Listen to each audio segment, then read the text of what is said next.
Perfect. Cool. So it's recording now on the cloud. Perfect. Very good. Awesome. Well, thanks everyone for coming along. We thought it, given everything going on in the world, we might do a quick market update. And we've got Bryce here from Vanguard. So I'll introduce Bryce shortly, but just some quick housekeeping. We've got everyone on mute. If you're not familiar with Zoom, if you hover over your little name up in the top right-hand corner, if you want to ask a question during the webinar, just click on that and unmute yourself. We've just got everyone muted because sometimes there's background noise and it can just create distractions. The webinar is being recorded, so you will get a copy of it tomorrow. It'll be emailed around with a copy of the slides, so feel free to forward it on to anyone who you think might benefit from it. There will be a survey that goes along with it as well. I know people love doing surveys, but if you don't mind, just giving us a bit of feedback. We're actually finding these webinars, we've been getting really, really good responses and really good traction. So if you've got any ideas or want us to present on any certain topics, just let us know, and we'd love to meet the requirements of what our clients are chasing. We do have a couple of more webinars planned. So Pete will be hosting a Xero one next week on HubDoc. So HubDoc is now part of the Xero package, and basically it helps automate your receipts and your bookkeeping, which just saves hours and hours of time. So that's a definite one to attend if you've got a small business. As I said, it's an interactive webinar, so just unmute yourself and feel free to ask a question. If you don't want to ask a question out loud, down the bottom of your screen there's the chat box. So I'll keep an eye on the chat box as we go through, and I'll answer or even ask Bryce as we're going along about some questions. That's basically it for the housekeeping.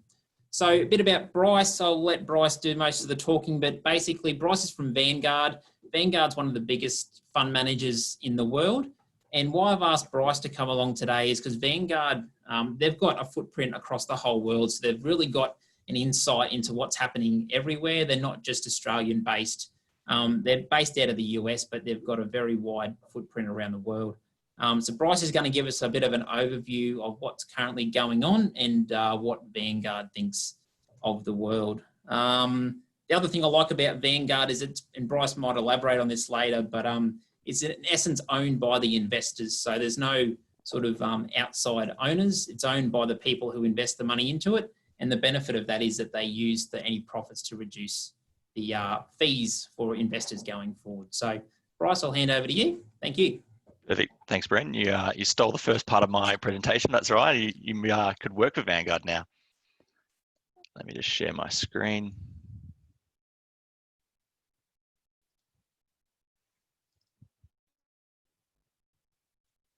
So check. Just let me know that that's coming up for you all.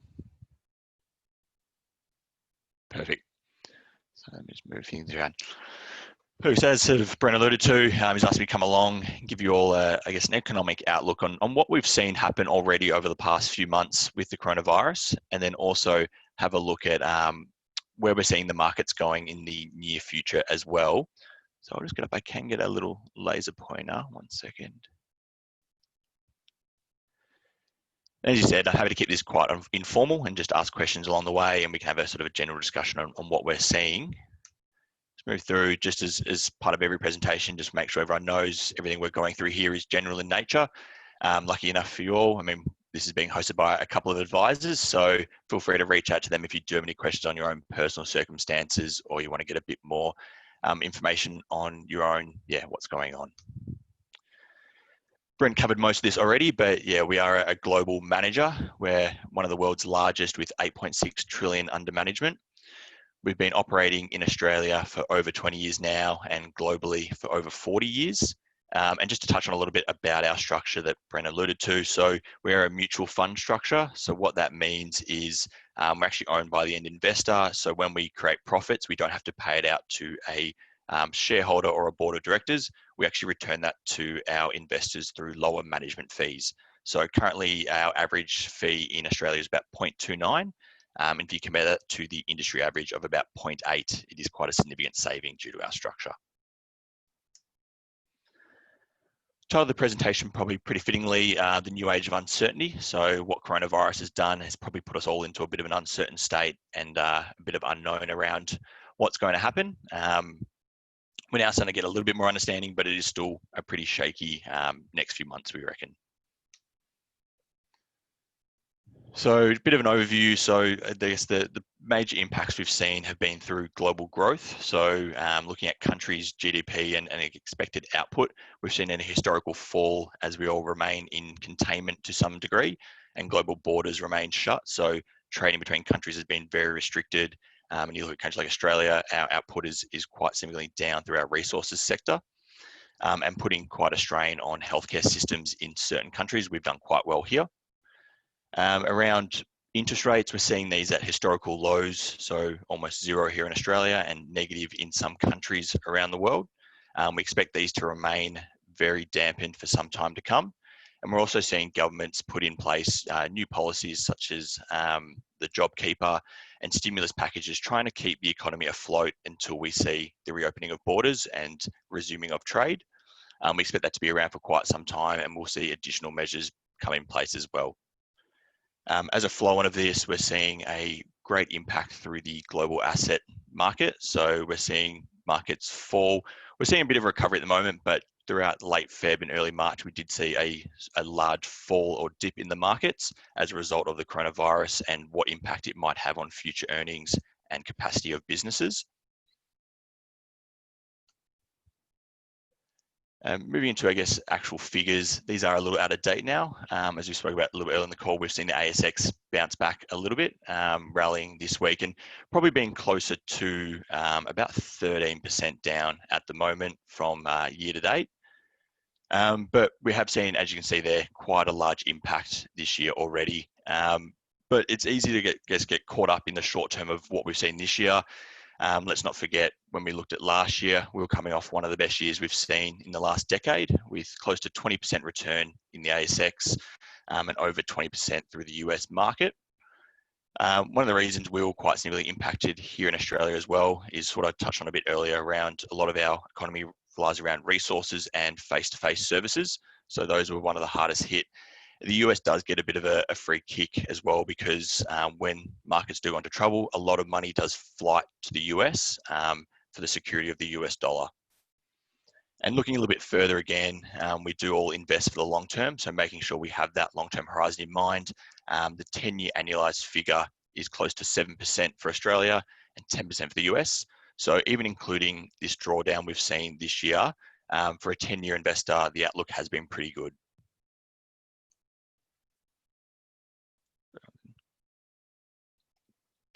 What we've charted here is going back to 1900, we've charted the standing bear and bull runs we've seen in the market.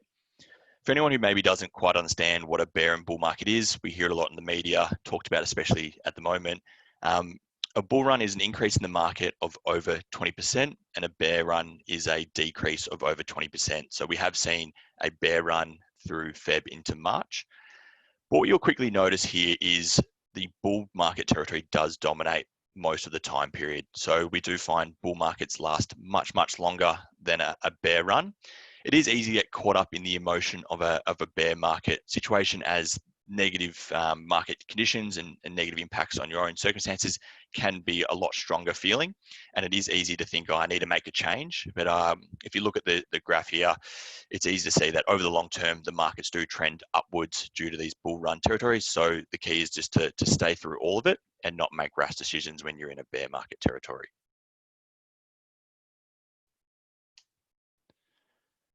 We'll move on to now a little bit more around the direct impact of the coronavirus and how we've seen it move through different countries and the actual virus itself, and then how that's impacted on markets and where we're seeing that going. So again, another thing we would have all heard a lot about is the curve and trying to flatten it or decrease it. So what we're showing here is, and it's clear to see that every country has been impacted to some degree. Some have been able to react faster and with swifter measures than others. Key ones I'll point out are the US, so in this lime green up here. So you can quickly see their numbers took off very sharply and they struggled to contain it, partly through probably slow to react and not taking it as seriously as they probably should have. And we can see now they are starting to flatten this curve, but at a much higher level than other countries. We do expect as well that they're going to start to roll out their economy. So that can be more difficult when you are dealing with more live cases in your country.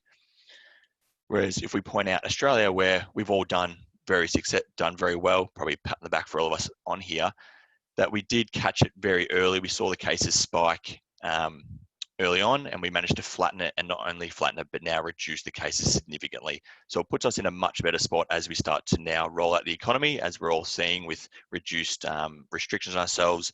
They will start with, I guess, the lower risk areas of the economy as they roll it out. But we will expect a resurgence in cases as there is no preventative measure at the moment. So there will be some bounce back. And that's where we can look to China a little bit, which is this long blue line. So as they were the origin, they're well ahead of every other country in terms of containment and movement of the virus. So you can see they were able to stem the numbers very quickly and then have started to reopen the economy through here. And we're seeing a resurgence in numbers, but not the same numbers we saw early. So these are all, in terms of manageability, quite easy for their hospital services and all that. So there's no need for them to continue to roll back any of the economy. But one issue they are seeing in the Chinese market at the moment is they are getting this return to output. So they're producing a lot more, almost back to, I guess, full capacity. But as everyone else remains in lockdown, there is no demand for it. So they're not quite seeing the return to GDP they would like. But that will come as the rest of the world comes out of restrictions and starts to trade again.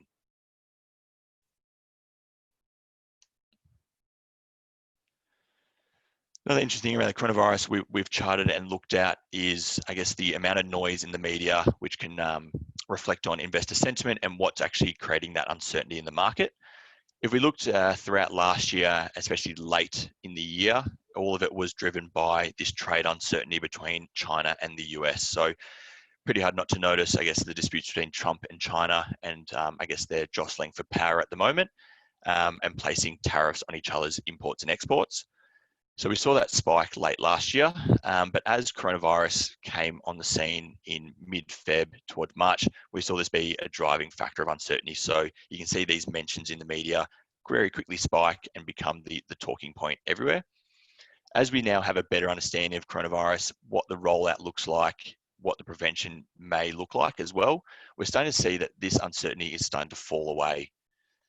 But at the same time, as now the US looks to put blame on China and I guess try and suppress them to some extent, and we've even seen Australia put a blame or want an inquest into China into why they weren't able to contain it earlier, we're seeing those trade tensions start to flare up again. And we've even seen China respond now with a tariff on our barley exports and start to restrict as well some of our beef manufacturing. So we'll expect to see more of that trade tension start to resume as coronavirus starts to not die away, but become a less talking factor and uncertainty. We'll see those trade tensions resume as US and China will continue to battle out to see who's the top running economy.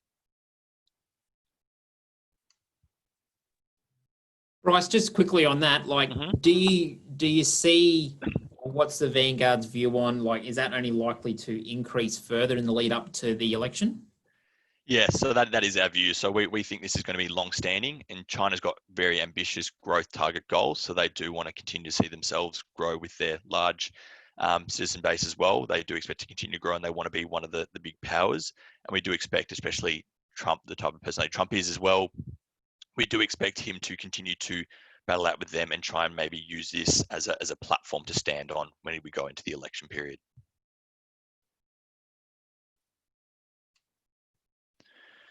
There's a bit going on in this chart here, so I'll try and break it down pretty quickly. So our economists here at Vanguard, when we look at each year, we do try to predict what is going on with GDP growth. And what we did is late December last year, we looked at what the growth across the globe would be before we knew anything about coronavirus. So this is the green bars here. And what you can see is it was already a pretty muted growth outlook. So we didn't expect to see a lot coming forward. We thought there was a lot of growth that already occurred over the last 10 years, and we didn't think it could continue at that same pace it had been going. No one could have predicted what we saw happen, but we didn't think that growth was sustainable for much longer. So what we've now done is we don't have a crystal ball to know really where the coronavirus is going and when exactly it will end. We think the most likely scenario is a 30 June end, which is our base case here in the blue line. So as you can see, even if the economy starts to roll back and resume as normal as of 30 June, which we're sort of on track for at the moment, you can still see we're going to experience a negative growth in GDP for the year across the board in most countries, except for China, who have been able to resume a lot faster than the rest of us. And I guess the key takeaway from this is, as you look to the further lockdown ending September 30 and December, is the longer it takes us to get back into an economic normal and get borders open and trade happening, the worse it's going to be for the economy, and the harder it's going to be to bounce back out the other side and get everything trading well and get that growth happening again. So if we can get it all rolling back at 30 June, we'll start to see, I guess, a bit of a V or a U shape to the return of the economy. And we expect this to be one of the sharpest recessions we see in history, just because it is related to a health crisis.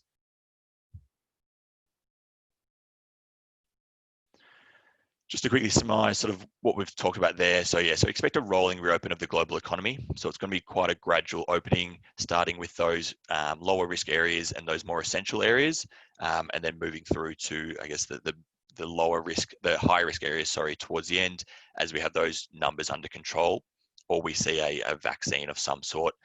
Continue to see further stimulus measures. So we'll still see, we saw recently they overestimated the JobKeeper. So we do have extra money sitting there to be deployed into businesses to try and keep those economies going and keep everything in a good spot. So as we see a vaccine come along, or we come outside and global trade resumes, we want to be a really good spot to take advantage of that and come out the other side strongly.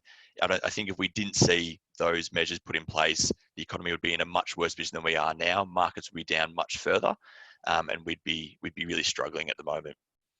And again, as I've mentioned, this is a health crisis, so it is a little bit different to what we've seen in the past. So the markets will continue to respond quite strongly to any news around a viable prevention. So as we see vaccines talked about as sort of on track and they're working with human trials, we'll see the market respond very favorably to that. And that's what we've probably seen over the last week if you've been watching the markets at all. So we've seen the Australian market and US sort of around the globe as well really rally quite strongly on this sort of idea that everything is progressing the way we want it to, and that economies will continue to roll out over the next few months, and that we're able to actually keep everything in check. So if we can keep on that positive note, we'll see economies start to rebound, but we do need to keep it in mind that until we do have a preventative measure, not everything can be opened as usual.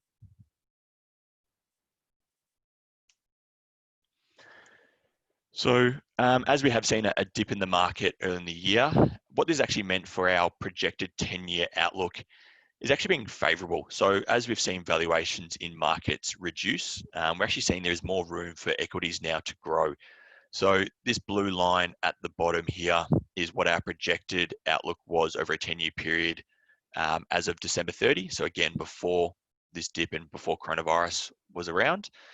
So we were looking at sort of a modest return of around 5% for Australian equities and a little bit lower on global equities. What we've seen now as valuations have dropped and Australia sort of dropping more than the rest is we now actually see a larger growth opportunity in these markets. So looking to sort of somewhere between 6 and 9% growth in Australian markets, with the middle ground being somewhere in between. And that's just because we're coming off a lower base. So it is sort of a positive sign if you are looking to invest. What we can see over here when it comes to bonds and fixed interest though is, as we mentioned, interest rates are at historical lows. We don't expect that to change anytime soon. We don't expect them to be any sort of drastic lifting on those. So when it comes to bonds and fixed interest, they still have their role to play around a defensive asset, but don't expect these to be showing returns like we've seen in the past, sort of up over 5%. We still expect these to be around the 1 to 2%.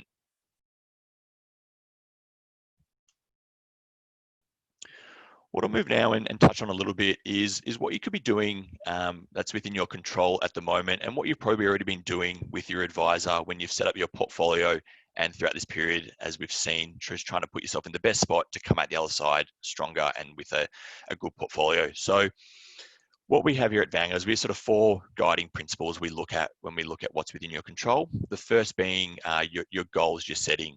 So this will be things you would have worked on with Brent or Peter or anyone at Kennas already if you do have an advisor. So you would have set long-term goals that you would have built your portfolios around, and you'll revisit those every few years. So you would have also revisited if you were significantly impacted personally by what's happened, you may have readjusted your goals. But for a lot of people, your goals won't have changed, so you'll still be sticking to that proportion of your portfolio. Also developing a diverse portfolio, so that includes using a mixture of growth and defensive assets to meet your long-term investment needs, and also diversifying between assets, so whether it's different equities, different property, as well as using international and local fixed interest. Another one, which is very important, is keeping costs low. So we're all about having low cost investing here at Vanguard, but in general, what it means is you get to keep more of the profits you make. And it really is one of the main things you can control when it comes to your outcome. So what the markets do is really out of your control. So whether it's a positive return or we see what's happening now, what you can control is keeping those costs low. And lastly, it is around being disciplined. So make sure you're maintaining that long-term perspective and not letting this short-term noise really distract you from what you're trying to achieve. What I'll show you here is this is we call it a patchwork quilt. What you'll see is as I click through, you'll see new asset classes come in, their performance on the right year by year, and how they stacked up compared to other asset classes. What you want to look for is see if you can tell me if there's a pattern here.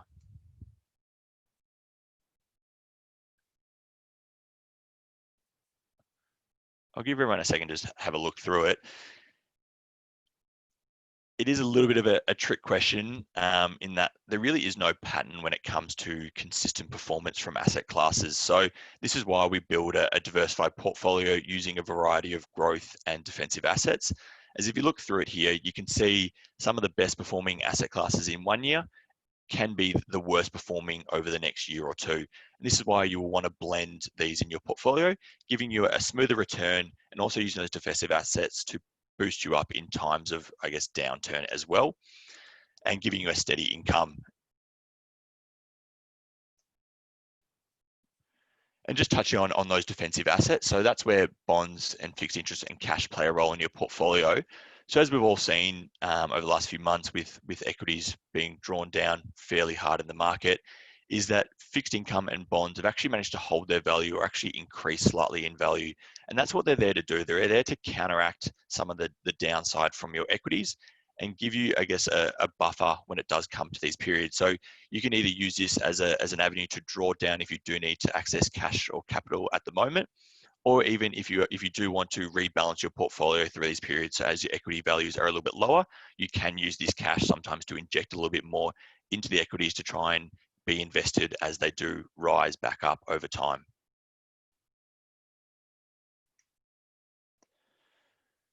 What this graph here is showing is the returns over the last 50 years for asset classes and also the range of returns experienced.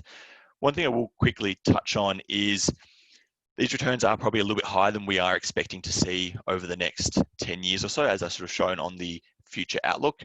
As we know, with fixed interest and banks at the moment, seeing 7% out of a low risk product at the moment just isn't going to happen. We're sort of looking more around that 2 to 3%. But what still holds true is that volatility you'll see in a portfolio as you blend these together. So you'll see as you move up from 100% bond to 100% equities, along this scale, you'll see your expected return to increase, but also the amount of returns you'll see in 1 year will really start to spread out. So you'll expect to see some really good quality years, but at the same time, like we've seen this year, the more exposed you are to the market, the more your portfolio will draw down. And they're just the things you need to weigh up with your advisor and just work out what's the right ratio you need, one, for your return outlook you require, and also what your risk appetite is. So not everyone is willing to sit there and watch their portfolio be quite volatile. So some people will want to add more defensive assets in, but that's something you can work out with Brent or Peter or any of the boys at Kennas, just to work out what's going to suit your needs and what suits your investment style. A study we did is we looked at the returns of the S&P 500 over a 20-year period, so dating back to 1999. And if someone had just put $10,000 in the market back then, just sat on it, not done anything over that entire time horizon, they would have seen a return of about 5.6% per annum, sort of tripling their money over that period. What we then looked at was if you just took out the 10 best days over that period, so you were not invested for those 10 days, your return outlook drops quite significantly. So you would have only received about 2% per annum, returning you about close to 50% over that period. If you go one step further and actually only take away 20 of the best days over that period, and we're talking about a 20-year investment period, so a very long period of time, you actually would have lost money over that time. And I guess our key messaging around this is it's all about being in the market for the long term. You're not wanting to time the market, because if you do miss these days, it's going to have a really significant impact on your portfolio. And what we noticed as well was 6 of the best 10 days actually occurred within 2 weeks of the 10 worst days. Bit of a mouthful there, but essentially what it is if you're trying to jump out of the market to miss a good day, what's likely going to happen is the bad day's already occurred, you jump out of the market and you just miss the good day that precedes it. So you've jumped Bryce, off there, Brent. no, the key point there is probably the last week or so. Like the market here has rallied very, very strongly. Like I don't know what it is up for the last 5 days, but it's probably getting close to 8%. Yeah, exactly. And that's I know a lot of people have mentioned about pulling out of the market, I don't know, pre-coronavirus or partway through on the way down. Yep. It's all right to do that, but no one rings the bell when it hits the bottom. And given all the emotion side of it as well, it makes it very difficult. Exactly, and that's part of the patient side of it. But as you've said, if you jumped out on the way down, you would have missed this great rally we've seen on the other side, and you would have just cemented some losses in your portfolio. Whereas we are investing for the long term. And what I can touch on here is an example from the GFC where we've looked at a potential investment outlook for a 70-30 investor. So if we're a 70-30 investor had pulled out towards the bottom of the market, whether it was they just couldn't stomach the volatility anymore, and they decided, I just want to move to cash, I just want to cement what I have, and that's enough. That investor who went to cash at that period would have only seen 36% return on their portfolio over a 10 or 11-year period. So very low returns. Even an investor that decided, I'm just going to move 100% defensive, still would have been better off, but only seen returns of around about 100% on that portfolio. The investor that actually just decided to stay in a 70-30 portfolio, rebalance along the way, would have actually seen a return of 162% over their portfolio. So this again is what Brent mentioned earlier. It's just around being in the market for the bad times and also being there for the good times, because the good times will over time outweigh those negative impacts we see as we do see markets trend upwards over time. So it's all about just staying the course and staying with the portfolio you have, and only revisiting it if your business goal or your life goals do change, not just responding to a market noise. To put this in a live perspective of what we've seen recently, have a look at these charts. So these are on a few of our Vanguard products here. So some asset classes as well as our diversified portfolios. This is looking at 20th of Feb through to 20th of May. So 20th of Feb, if for some of you that don't know, was actually the peak of the market before we saw the quick drawdown. But what we can see is, I'll use my highlighter here. Our fixed income products performed just as we expected, so holding their value or even slightly increasing over this period of drawdown. And then we've seen some of our equities being the hardest hit. So the Australian market, unfortunately, falling close to 21% over this 3-month period. But this is why we hold a diversified portfolio a lot of the time and having those defensive assets in there. As we can see, a sort of a balanced or a growth investor. So balanced for us is 50-50, growth being 70% growth assets, 30% defensive. We can see these have only sort of drawn down half or less than that of the market externally. So an investor, typical of Australians who maybe don't have advisors, would probably be invested heavily in the Australian market. So that investor at the moment would really be feeling the pinch as their accounts have drawn down quite heavily.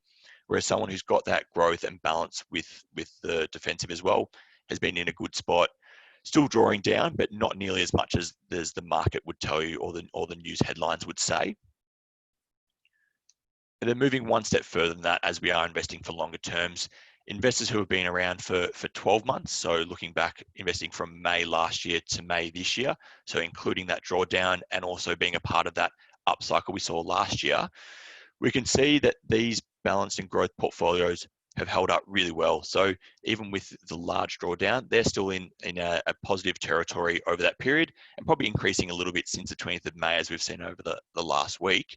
But that's partly due to having that balance, so having international exposures in your portfolio, having fixed income products as well. So those are really helping counteract where the markets move. No one would have known which markets would be hardest hit from this. So holding a blend of all that has put those portfolios in a really good position. And I'm sure a lot of you will have portfolios similar to this that the boys at Kennas have put together for you that have been able to hold up over this period as well. bit, Bryce, I find interesting is the like the international returns versus the Australian returns, and I saw an interesting graph that a lot of that's attributable. I think they referred them to as the Magnificent Five, being all the big tech names. Yeah, so yeah, a combination. So the big tech names, which as we've seen, have obviously we're all now working, we're all communicating this way now. So getting a bit of a tailwind from that, and also when we look at the US as well, we did see the currency or Australian currency devalue against the US quite significantly early on. So what that has done is given a bit of a free kick as well to those international holdings. As you can even sort of see here, if we look at international hedged versus international index over the last 12 months, we can see that there has been a significant attribution to just that hedging exposure as well. But as we're now at a lower base, hedging still has its role to play. So as we see the dollar potentially increase against overseas currencies as trade resumes and exporting begins again, having that exposure to both can be quite useful in a portfolio. Perfect. So I'll leave the presentation there. If there's any question on the line, happy to field those. Either put them in the chat or just unmute yourselves and Brent can bring them up. Any questions out there? Anyone got any questions?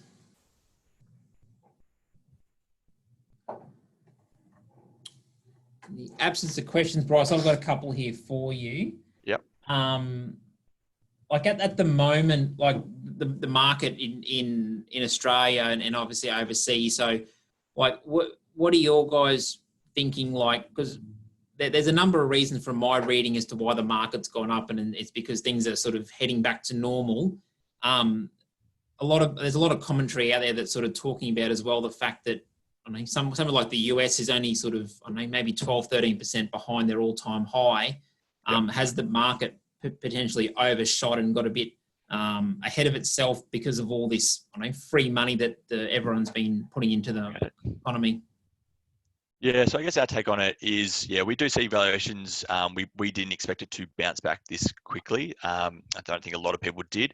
And ours, I guess, is still around hold those portfolios in the ratios you have, because we do expect over the long term we will see the economies return. If we do see, I guess, a rollback in restrictions, that's really the worst case scenario. As long as we can continue to see these economies roll back out without a hitch, I think these valuations will manage to retain. There is a bit of a danger, though, I guess, that we haven't accounted for the potential impact to P&Ls of a lot of businesses. But that was something I guess we'll see roll out over the next few months. But we see them sort of sitting at the right valuation at the moment. If they keep going up, it does look like potentially there is a bit of overvaluation. But again, it really relies on where these economies keep going. So governments will continue to throw money in. We don't see that stopping. They really want the economies to keep rolling forward. I think that the biggest issue at the moment is if we do see a roll back in restrictions, so we go back a step, or the US can't resume because of a spike in cases, then that's where we do see a bit of a danger in the market. Yep. And you did mention before there, like those key points, like with your scenarios to sort of resume a bit more. You did mention, I think I heard you mention there, like maybe it's not until like September or this companies start showing results or the JobKeeper starts coming off that we'll probably see the true, as they say, that with the tigers out, who's got their swimmers on?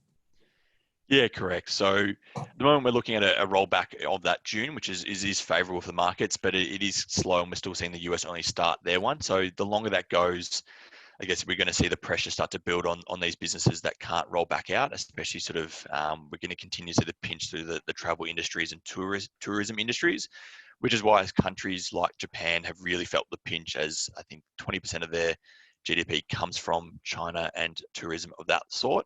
But as you said, as the longer we stay in lockdown, I guess the harder it's going to be on businesses. And I think what we've seen in this last week of growth is just a lot of optimism in the market. So whether that can stay in the valuations, I guess we'll wait and see. But I think we are going to respond very strongly to any news articles at the moment. When you say respond, like is in like the market or the market will respond very quickly to sentiment and I guess positive. It's very positive in the market at the moment. We're resuming that new normal. But I think if there is a bit of a stumble, we could see, I guess, an unfavourable movement as people respond quite panicky to that. And that's where people just need to make sure that they're comfortable with their portfolios and they're just here to see the long term, because over the next couple of years, we will see everything rebound back and resume normal. But in this short term, we're just going to still see a lot of spiked volatility.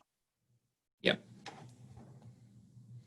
And I suppose to that, I've had a lot of clients asking about when the right time to buy is, and Bryce, you allude or add on extra, but we really advocate for dollar cost averaging. So Yep. say if someone has $100,000, we're not just going to pop it in the market in one go. We might invest it over several fortnights or several months. And Yep. although it might all work out in the wash it being the same, it definitely reduces the risk. And also, I know your nerve as well as to sort of think, have I done the right thing? You're just adding it in gradually. Yeah, and that's something we're big on. There's two trains of thoughts on that one. There's, I guess, the research behind it is quite evenly split across both processes, but there are a lot of, I guess, advantages to that dollar cost averaging. One, there's a lot of emotional value that comes out of that because you're not putting all your money in at once and taking that exact price. And also, yeah, you may not hit the exact bottom, but you're also not going to get the high point as well. So you can get somewhere in between and you can be comfortable with that price that you will have hit the bottom at some point along the way and got some great prices, as well as bought at certain other prices, but you'll get a good average price. There is just a lot of risk, as you said, around buying at one point in time. Someone who bought during March would probably have the conversation that saying buy it all at once is the best thing you can do. But someone who bought all at once just a few months ago might be having a very different opinion at the moment of the market. So that's where that dollar cost averaging can really help out, especially for new investors who are just entering the market. It is a really nice way to get in. Very good. Well, there's no questions on the chat at this point. I might ask around again for questions. If you want to ask questions, just unmute yourself. But if not, we might finish it up there and let everyone take an early mark. Perfect. And if there's any questions on the way back to the kitchen, feel free to send them through to Bren or Pete, and they can pass them on to me, and we can come back with some commentary. No, all right. Very good. We'll wrap it up there. Bryce, thank you very much. Really appreciate your time and your expertise in giving us the update. And thanks for those who attended today. We'll send out an email tomorrow with a copy of the slides and a copy of this webinar as well for you to have a look at in your own time, or feel free to pass it on to anyone else. And Pete will be running our HubDoc webinar on Thursday next week, 4:30, for those business clients who want to get a bit more efficiency out of their system. So thanks very much and have a good night. Thanks, thank you. Thanks for having me. Thanks, Bryce.